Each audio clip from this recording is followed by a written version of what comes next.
Muy buen día a todas y a todos. Bienvenidas, bienvenidos a este espacio, a este módulo de representaciones de la cuestión afrocolombiana en medios de comunicación. Yo soy Jorge Iván Jaramillo, los voy a estar acompañando en este tramo y espero que este encuentro, que esta conversa que instalamos sea fructífera y el último día que tengamos la oportunidad de interactuar desde otras maneras, desde otras formas, tengamos unos muy buenos resultados, tengamos muchas preguntas, yo creo que más preguntas que respuestas, y esto nos permita aproximarnos a conceptos y a maneras del nombrar, maneras del decir, de toda esta cuestión que nos interesa trabajar desde nuestro lugar.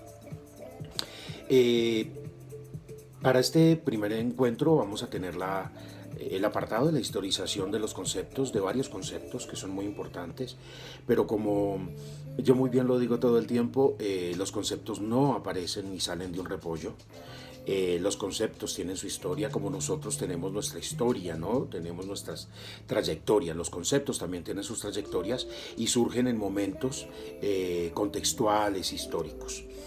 Por ello, me es muy importante que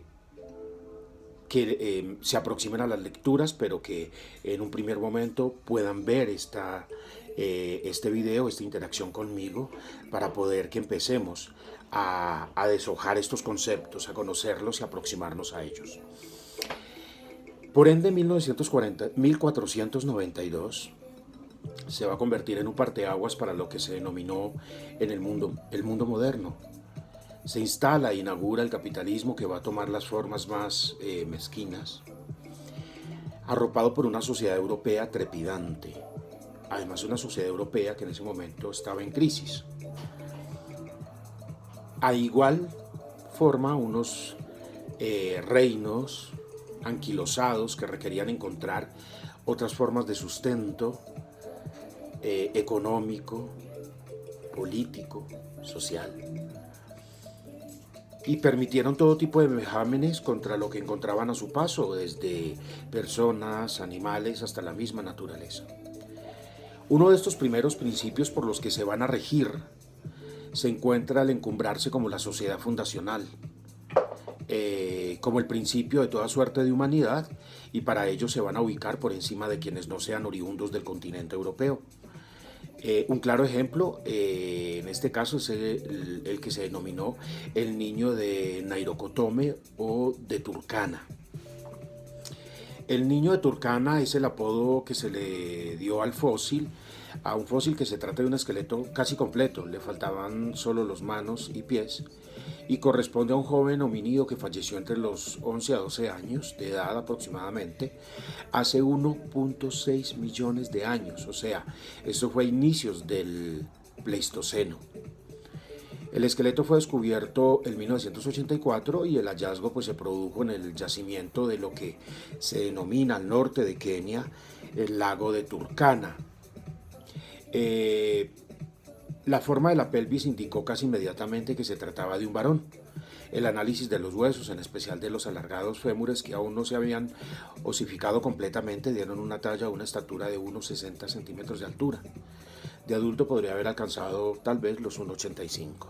En definitivamente, el cuerpo parece haber presentado en líneas generales el aspecto moderno, pero su cerebro era más equiparable con el de un niño moderno de solo un año. Si hablamos de cierta modernidad, muy bien lo sabemos que para América Latina y para nuestra parte del mundo, hablar de modernidad no podemos hablar de la misma manera de la modernidad europea a la modernidad otra o nuestra propia modernidad en América Latina. El estudio de la morfología interna del fósil va a llevar a que descubran que este es el primer hombre. Pero, como bien lo sabemos, como no lo han trabajado desde chicos, ¿no? Desde los libros de texto y demás, la modernidad y todo este discurso y toda esta cuestión fundacional, muchas veces quienes se arrogan ese origen no se lo van a conceder a África, se lo van a conceder a sociedades que se han denominado históricamente superiores o blancas. En este contexto surge un concepto que va a encubrir el primer atisbo de desigualdad: raza. Este concepto se convierte en el instrumento más eficaz de dominación social inventado. Esto es como desde su invención se le aporta un significado y un significante desde el lugar que lo crearon, teniendo en cuenta que son producción y creación social. Ningún concepto es ingenuo. Van a crear este concepto para nombrar a partir del mismo sus propios intereses. Por ello, raza se convierte en una estrategia de denominación colonial de la modernidad y del capitalismo. Aquí vamos a ver que se inaugura ese capitalismo, pero es un capitalismo a partir de los cuerpos, ¿no?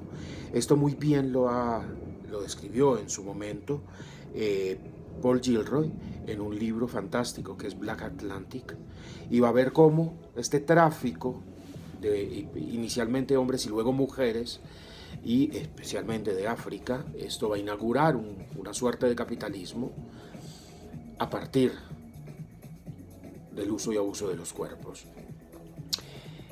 Este concepto raza es un concepto que permite una clasificación a dedo, una clasificación arbitraria entre seres humanos que pasan a denominarse por procedencia, por colores, por sexo, por clase, lo que da como resultado un reduccionismo, que va a reducir a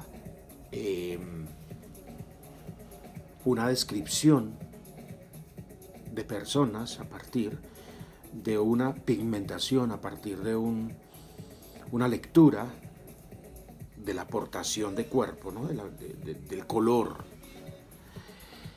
Y también va a dar como origen una emergencia de relaciones laborales absolutamente verticales, ¿no?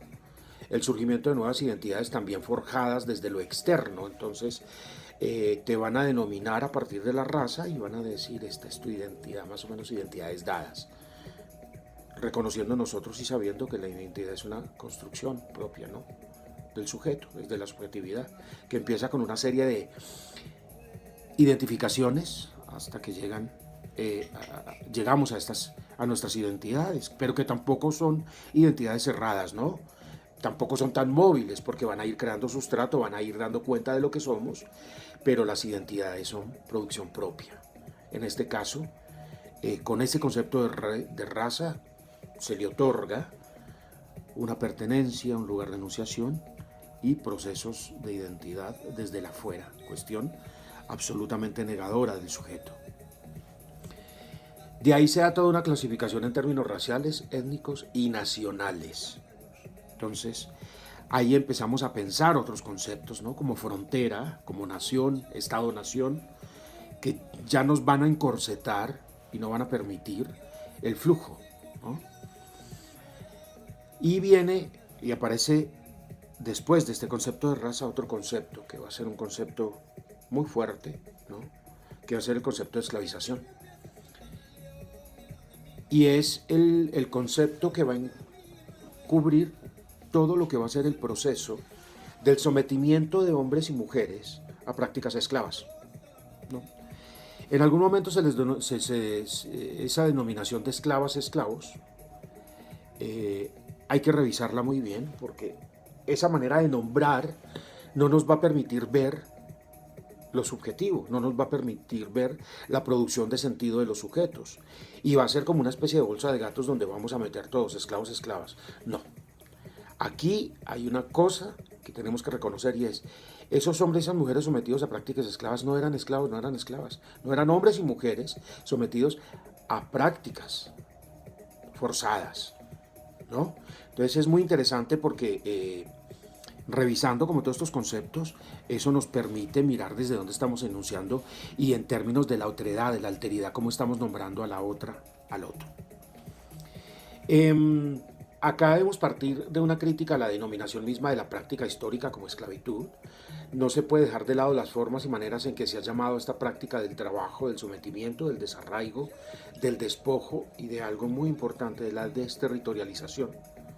Porque estos hombres y mujeres estaban en sus territorios, estaban en sus localidades, estaban en sus naciones, eran de diferente origen, de orígenes nobles, más nobles, menos nobles, pero son desarraigados y este es un proceso que se denomina desterritorialización, ¿no? Siempre se les denominó a hombres y mujeres como esclavos o esclavas independientes de sus orígenes y clasificaciones étnicas, de raza, de nación, y también algo muy importante que se tiene que mirar aquí es el clivaje de clase, o sea, la variable de clase, ¿no? Eso también va a definir a las y los sujetos. Es por todo lo anterior que esa clasificación dada por los europeos va a marcar el mundo moderno de lo social.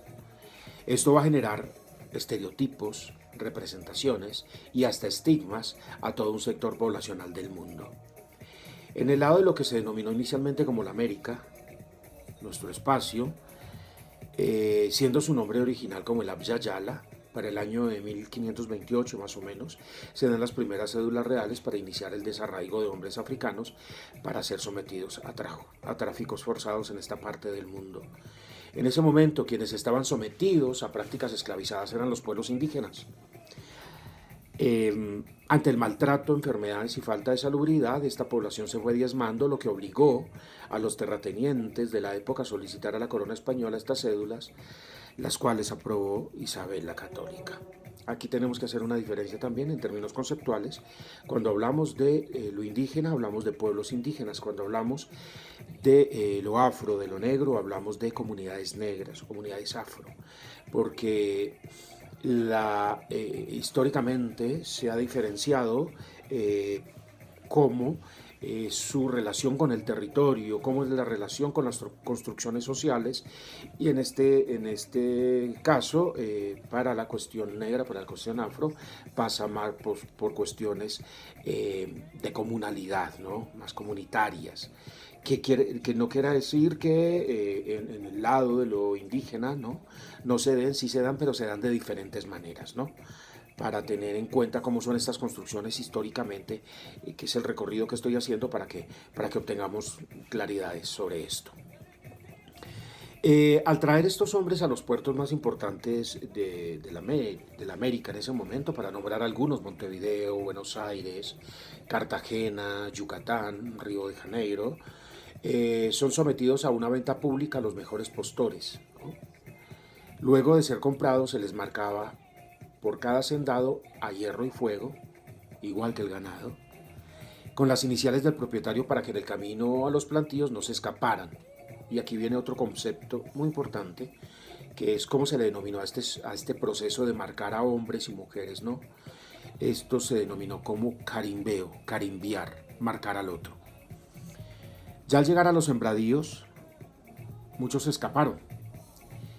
Y a este proceso se le va a dar una denominación que va a ser muy importante, que va a ser los negros que se escapan los van a nombrar cimarrones, ¿no? Y ahí va a venir toda esta cuestión del cimarronaje. Entonces, estos hombres que se escapaban de las haciendas se internaban en las montañas, en las selvas, y lograban juntarse, y ahí estos cimarrones van a tener una fuerza y van a tener una potencia porque van a crear sus propios espacios, ¿no?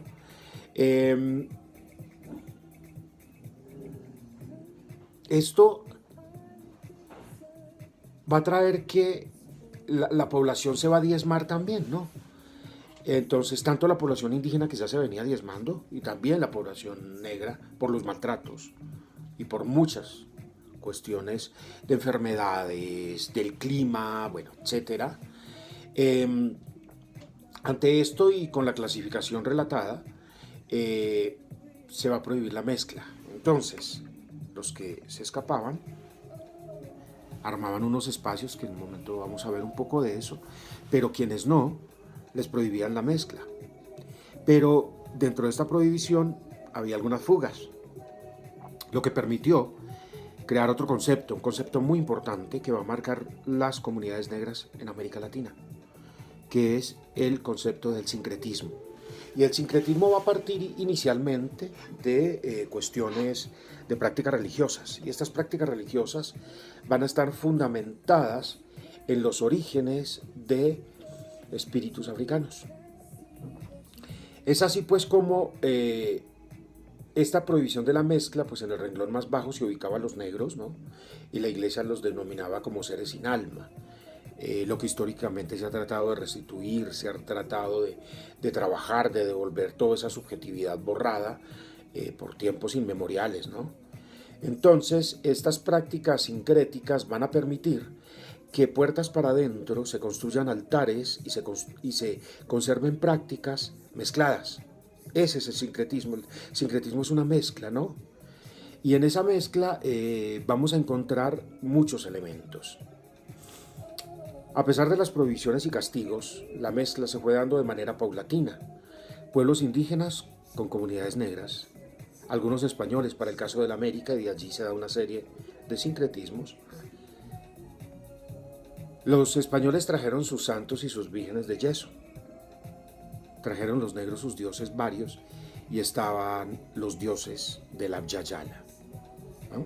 Hablamos de animales, hablamos de objetos, hablamos de espíritus, etcétera. Todo ello logró como en el ámbito de lo privado se levantaran altares de una variedad importante, lo que logró pervivir las prácticas, los dioses propios y ajenos, y diferentes dioses, a lo que antropológicamente se denomina politeísmo, ¿no? La posibilidad de adorar varios dioses. Y asimismo, otro concepto antropológico que es el animismo, que es la posibilidad de otorgarle a un objeto, a un animal, a una cosa, cierta energía y a partir de ahí tomarlo como Dios o tomarlo como un objeto de adoración, ¿no? Esto va a llevar a que se recuperen muchas cuestiones en la América de origen africano. Y aquí aparecen los fundamentos de la religión yoruba, que pueden rastrearse en los inicios de la historia africana misma. Lo que actualmente conocemos es un compendio de sincretismos de varios cultos regionales que se han ido fundiendo a través de las distintas corrientes de invasiones y conformaciones de estados. La nación yoruba tiene sus inicios en la fundación de la ciudad-estado de Le-Ife. Al transcurrir los siglos, esta fue expandiéndose hasta absorber los pequeños reinos y estados que lo rodeaban. Dentro de la religión yoruba es fundamental el sistema adivinatorio, que es utilizado para descubrir el destino del consultante, por ejemplo. Y aquí vamos a traer en la religión yoruba, que se trae a este, entre comillas, nuevo mundo, desde el África, un elemento y un nombre que va a resonar absolutamente en diferentes lugares, que son los orishas. Esas variedades de prácticas traídas de África se traen a distintas áreas, de Brasil, de Colombia, de Cuba, de Estados Unidos, de Panamá, de Puerto Rico, Trinidad y Tobago, Venezuela, y con algunos elementos más chicos, más pequeños, ¿no? En Argentina, en México, en Paraguay y en Uruguay. Así que a medida que crece el interés en los sistemas religiosos africanos, se pueden encontrar comunidades de la religión de los orishas en Europa y también en Asia, ¿no? Pero a nosotros nos interesa mucho mirar cómo qué fue lo que se trajo. Entonces, dentro de esos orishas hay una inmensidad, es un Olimpo inmenso, ¿no? De diosas y dioses. Están una cantidad de denominaciones, ¿no? Eshu, el Egba o el Egua, Olodumare, Olorun, Ogun, Oshun, Ososi, Shango, ¿no? Demanja, y así sucesivamente. Todas estas orishas van a dar la oportunidad de conocer estas prácticas religiosas que se van a resignificar, que se van a alimentar, que van a variar en América Latina, pero que también van a venir sumadas a prácticas culturales, prácticas dancísticas, prácticas de canto. También va a venir articulado a prácticas gastronómicas, las prácticas estéticas también, unas estéticas que van a aportar una variedad de colores, que van a tener sus orígenes, pero que van a tener sus explicaciones también, ¿no? Sus trayectos también, la vestimenta misma va a venir a aportar también para las prácticas religiosas y demás, y se va a expandir a otros ámbitos del mundo de lo social, de lo negro, ¿no? De igual manera, todas estas formas sincréticas van a nutrir todas las prácticas artísticas y representaciones sociales, con una fuerte herencia africana, entre ellos bailes, tambores y danzas como el candombe, el currulao, la cumbia, morna, chocuano, caderona, mamalé, eh, abosao, mapalé, los ritmos cubanos que se introducen en el bolero, ¿no? El tango, para el lado del sur, que viene de tango, de changó, ¿no? La milonga, lo negro en la milonga, y el gran aporte de la samba brasileña, ¿no? Ahí podemos ver como todas las variaciones de la samba brasileña también, que es la samba nopé, que es la samba de gafieira, la samba pagode o payode, acé, reggae, rock, de roda, etcétera. También lo mismo que las influencias en la capoeira de Angola, que es más aérea, la capoeira que se practica en América Latina, que es más terrestre, bueno, todas estas variaciones, ¿no? Y también los bailes y los ritmos afrocaribeños, la salsa, el merengue, la bachata, el cha-cha-cha, ahí van a haber muchas influencias. Ya con la traída forzada de mujeres negras de origen africano, más o menos a finales del siglo XVIII, se va a dar un fenómeno muy interesante de cimarronaje, lo sabíamos, ¿no? Ya había hombres que se habían escapado y habían armado unos espacios. Pero en este caso las mujeres se convierten en pieza clave de los escapes de las haciendas a partir de toda una inventiva y estrategia de sobrevivencia desde los mapas armados en sus peinados, ¿no? Todos estos cimarrones van a fundar territorios muy importantes que aún sobreviven en Latinoamérica. Entonces estas mujeres, a partir de lo que se ha denominado de manera muy bonita como la poética del peinado afro-latinoamericano, van a permitir esos recorridos que se van a trazar para mostrar las salidas de las haciendas, las rutas de escape, etcétera. ¿Y qué va a pasar con esta gente? Esta gente se va a ir a altas zonas, a diferentes lugares, y van a armar unos espacios que van a tener diferentes denominaciones en América Latina. Quilombos, terrieros, palenques, raizales, pueblos negros, comunidades negras, etcétera. Y allí van a iniciar una serie de prácticas al comienzo muy endogámicas, ¿no? Porque su relación con el afuera, al escaparse y al protegerse, van a empezar a reproducir muchas prácticas propias, ¿no? Desde la misma procreación, ¿no? Hasta conservar muchas de sus tradiciones. Esto va a permitir que pervivan muchas prácticas en América Latina, pero también va a permitir que se conserven y que haya unas tradiciones, pero también unos árboles genealógicos que hasta el día de hoy sobreviven por generaciones, sexta, séptima, octava. Hay comunidades negras en América Latina que ya van por las décimas generaciones, que fueron, que sus familiares originales fueron hombres y mujeres traídas a ser sometidas y sometidos a prácticas esclavas. Muy bien, ya en 1791 se da la primera revolución de negros en el continente africano y todo surge a partir del ejercicio en las zonas, en las afras de la invención de un lenguaje propio, como es el creol o el creol, ¿no? El creol va a ser producto de una mezcla de un lenguaje propio, de un lenguaje local y una mezcla con el francés. Los hacendados asumieron que era cosa de negros. Y es de esta manera que se da toda una revolución que eclosiona muchas revoluciones y los primeros conatos de liberación en esta parte del mundo. Entonces podemos ver cómo Haití se va a convertir en el país de la primera revolución y el que va a aportar absolutamente para elementos de emancipación de la comunidad negra en esta parte del mundo y en otras partes del mundo. Ya después de 1807, cuando se dan las primeras guerras denominadas independentistas, los hombres negros eran quienes iban delante de los ejércitos, ¿no? Como carne de cañón, y muchas de las mujeres negras de cada época eran llevadas para alimentar los ejércitos, para lavar prendas y atender sus heridas, y las otras mujeres que no fueron sometidas a estos quehaceres se quedaron cuidando extensas familias, familias muy grandes, lo que va a devenir en un futuro en procesos matriarcales, y por ello muchas comunidades afro-latinoamericanas tienen un alto sentido de matronas que sobrellevaron familias completas, y hoy día muchas de las organizaciones sociales son lideresas las que están al frente de las mismas.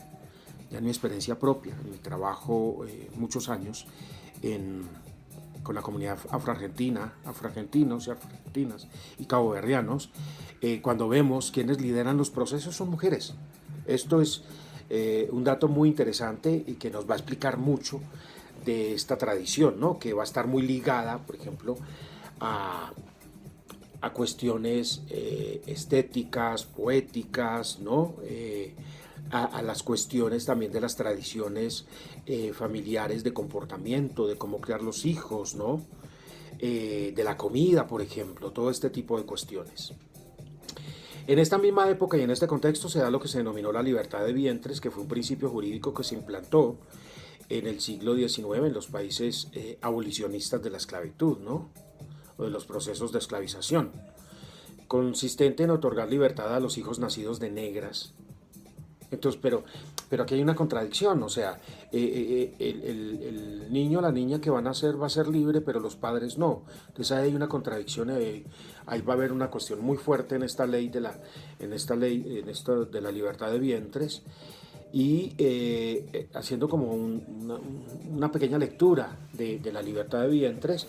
En Chile más o menos se implantó por allá en 1811, ¿no? Y también incluía la prohibición de ingresos nuevos esclavos al país.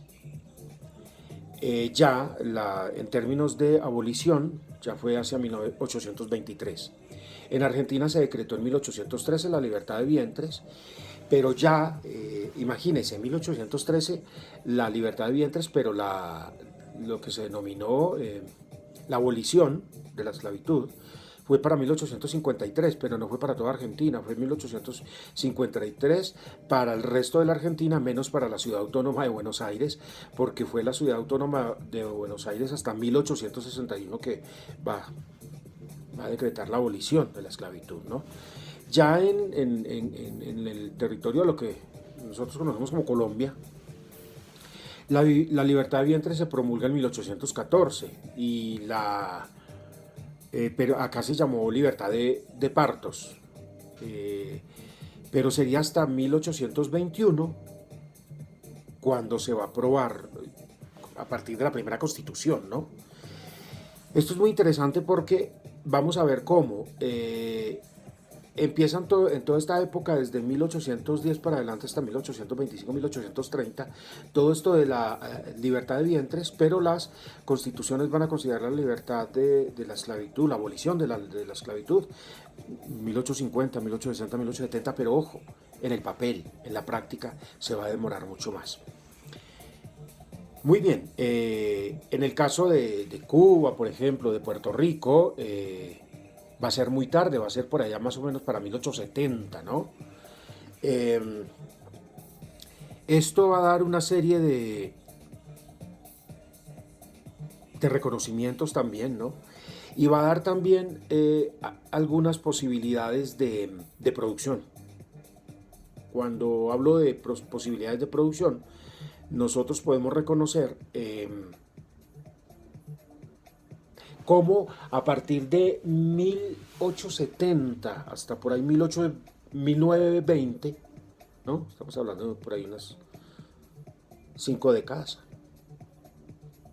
la comunidad negra en los países latinoamericanos va a ser muy importante. Va a ser tan importante porque va a ser parte de las guerras independentistas. O sea, ese sujeto negro que no va a ser tenido en cuenta por la historia oficial ni por la historia clásica, por la historia ladina, como denominado en algún momento. Pero esa historia no va a tener en cuenta estos sujetos que ayudaron a la construcción de ese Estado-nación. Pero también vamos a ver cómo a partir de 1870 en adelante, la producción, algo que nos interesa mucho a nosotros, la producción intelectual y la producción de medios, especialmente periódicos, va a ser muy importante y va a ser dirigida, hecha por y para los negros. Entonces, si nosotros miramos en los archivos históricos de algunas naciones latinoamericanas, vamos a ver cómo para la época fundaban una cantidad de periódicos, ¿no? Y eran dirigidos para ellas y para ellos, y los contenidos que trabajaban tenían que ver todos con sus comunidades en los diferentes países. Entonces, esto va a durar un buen tiempo, ¿no? Hasta que llegan las épocas de recesión, 1920 en adelante, y empieza como, bueno, todo esto que Primera Guerra Mundial, el contexto mundial, etcétera, etcétera, y van a venir otras prácticas y demás. Pero vamos a ver cómo todo este proceso, todos estos conceptos, todo lo del cimarronaje, todo lo del concepto de raza, el proceso de esclavización, ¿no? Los sincretismos, los procesos identitarios, los quilombos, los palenques, los raizales, los tierreros, van a pervivir, y hoy día vamos a encontrar muchos de todos estos elementos que nos van a permitir una lectura histórica, pero que nos van a permitir interpretar de mejor manera todo esta conversa y este viaje que hemos iniciado, y que espero que lleguemos avantes y a buen puerto con todos estos conceptos. A todas y a todos, muy buen día. Muchas gracias.